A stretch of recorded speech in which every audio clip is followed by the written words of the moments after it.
This article in the Hindu talks about a very progressive act called as the Street Vendors Act. The important points are the act came into effect on May 1, 2014, but it is an example of how a very progressive, important act can remain just on paper if not properly implemented.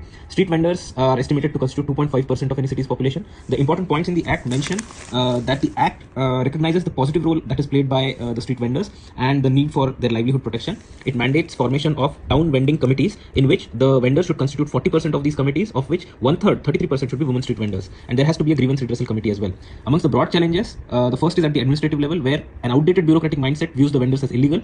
There is a noticeable increase in their harassment. There is a lack of awareness of this act, lack of sensitization, and the TVCs lack representation from the street vendors. At the governance level, the act is not integrated well with the 74th constitutional amendment. The urban local bodies lack sufficient power and capacity to implement this act. At the societal level, there is a prevailing image that the world-class city does not want such street vendors, and it marginalizes and stigmatizes them. Amongst the way forward, it mentions that a top-down approach at first can help